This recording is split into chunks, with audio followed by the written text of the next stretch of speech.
My name is Dane Greversen. I'm the creator of the freelance business model. I've been a freelancer for quite some time now, and it has been really interesting and lucrative for me to be it, because I do get to do what I love and experience this in really the way that I enjoy. So I've been thinking a lot about the freelancing and how it works and what's important about it. So I decided to come up with the freelance business model to be able to explain much better what freelancing is all about, what's important, what's not important, and how do you deal with these kind of things. So it consists of some different aspects that's really key indicators that you must know. The first thing is your personality. As a freelance consultant, the only thing you're selling is you. So if you're not in for the game and you don't know what you want and how you want it, then it's not for you. There's also a lot of uncertainty in being a freelancer. Look, you may not know where you're going to work in a month, and if you have to deal with it, it's something you must accept from the beginning and say, okay, I don't know where I'm going to be working in a month. It's okay with me, but you need to have this mindset and be able to leverage this. The second part of this is the skills. As a freelancer, the only thing you're selling besides yourself is your skills. The customer buys your skills, and if you're in the IT world as I am, much of the skills is a lot of the technical skills. How do we use this tool? How do we get it to work? How do you use this tool to solve our business needs? And you must be able to do that in really with the core skills and know the platform and everything around it, and be able to leverage this.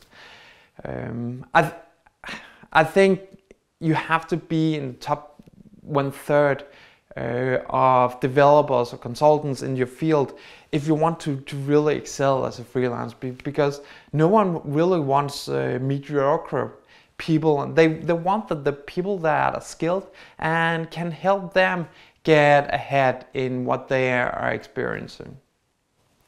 You also need to figure out, well, these are the skills that I like, these are the skills I'd like to develop, and create a career plan around how you can be even better at that. Another aspect is the market, because if you have the skills and the market is different, if you know knitting, if that was something, or it's not something that people will be paying top dollar for, it's something that's like, well, it's nice, but we don't care. We cannot use it. So you need to know what the market is, what kind of competition is out there, who are the consultant companies working in this field, who are the freelancers, who are the recruiters recruiting for these kind of things, what are the LinkedIn groups and stuff like that. So you know a bit about, this is what the customer wants, this is where my skills fit in.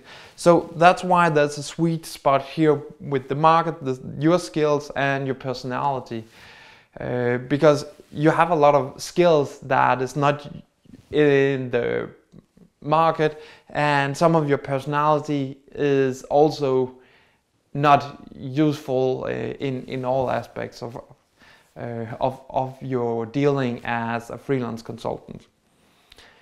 You have the important thing is to be able to sell as a freelancer, and I think that the most important thing is the network-based selling. How do we sell the skills that we have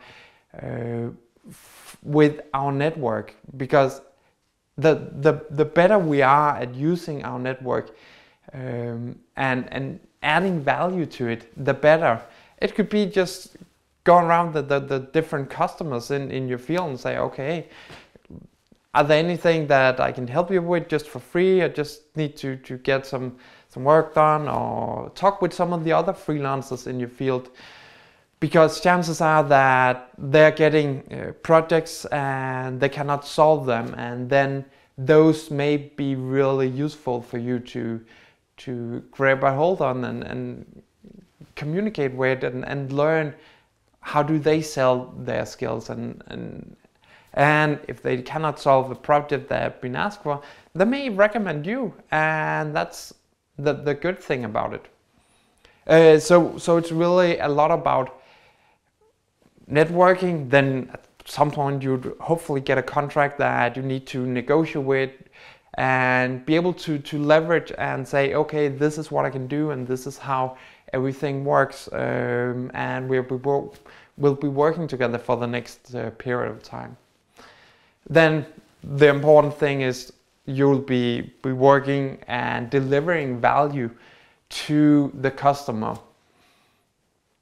And the delivery process is, of course, you have to be doing the skills that you have sold yourself on, and then probably they want something else from you, your mindset and your personality.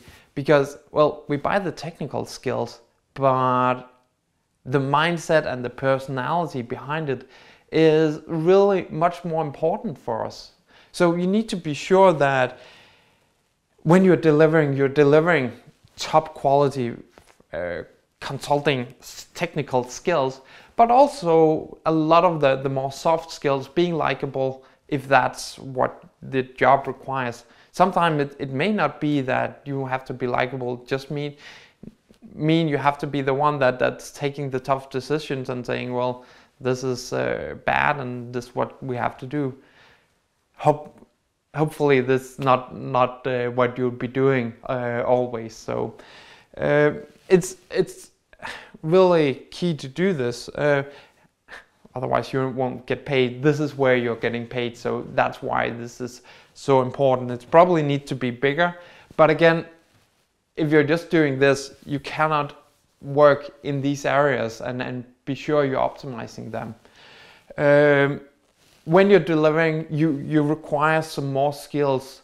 It may mean that you're saying, okay, you sell yourself as now I'm working as a SAP process integration consultant, and I have skills in this area, but SAP recently added an extra layer of tools that we can use. No one knows how to use those tools, so if I require the skills to use them, it may be really beneficial, because then next time I have these skills that the market wants, and I can sell myself as that. So it's making these gradual turns and make sure you're steering your career in the right direction. The last thing you need to know as a freelance consultant is there's some administration you need to do. How do we deal with administration? How do we deal with really doing all these kind of things? Because as technical people, most of us aren't sure on all these other things. What we know is these skills and the delivery, because that's what we've been doing our whole professional career. But we may not have been doing salary, bookkeeping, company administration, and this is something you need to be sure you're taking care of and know these kind of things. So this is the freelance business model that I propose that you leverage, use in your career, and make sure that all of these things is aligned. You optimize it for every new project that you're doing. So I hope that this freelance business model has been useful for you. I've created a checklist of all the different things you need to do in all these different areas. In my objective, that really is the key things that I'm doing to optimize my business and make sure I'm keeping clients and make them happy and these kind of things. So I really encourage you to go to the page just below here and enter your name and email address and get this guide. It may help you to get even more from your business and be able to leverage it in an even better way. So until we meet again, goodbye.